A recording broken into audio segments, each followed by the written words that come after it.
hi hello नमस्कार जय श्री रघुनाथ आपण मैंने भलरे थे निश्चय भगवान पाखे प्रार्थना मोर समस्ते भलरे रुहतु समस्ते खुशी रुहतु धनतेरस शुभ अवसर रे आपण मान गोटे नुआ डिश गोटे मुझे आपण मैंने बाहर बिरियानी खाऊथि बहुत कम लोक घरे बिरियानी करिकी खाती आपण मान आज गोटे इंस्टांट बिरियानी रेसिपीटा देखौची थरे करंतु भल निश्चय लगे देखंतु पनीर ग्रीन मटर धनिया पत्र कंचा लंका मटर बदले आप बीम दे पारे गाजर कैप्सिकम जहाँ यूज करें चाउल जोटा मु घरे ही यूज करे बड़ साइज रो पियाज दिटा नहीं अदा रसुण पेस्ट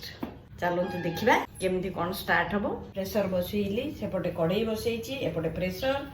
आम बिरियानीटा प्रेसर रे करवा कड़े जो पियाजटा रखी ताकू गोल्डन ब्राउन होगा पर्यंत भाजवा ताको ऊपर गार्निश दिया पियाज पकईदेली तेल देली जीरा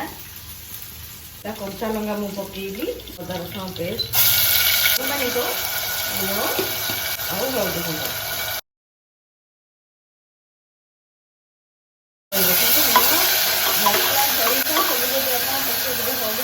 मसला सहित कलर जहाँ रहा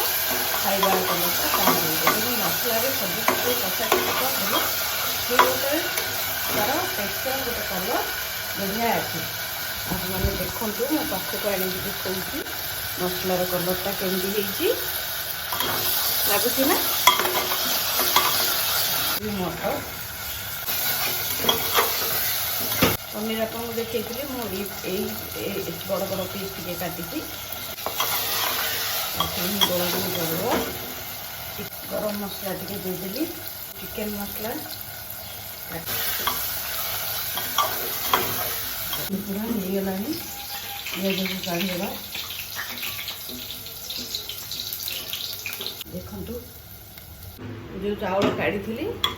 चाउल को धोई पकई देती चाउल को आम या सहित ही भाजीदेवा ये मसला सहित 6 कप पानी ये देदेवा ना मस्त चावलटा पूरा गोटी गोटी होगी रही देखो पियाज को ऊपर देदेवा बाढ़ला बेलू ठीक आसो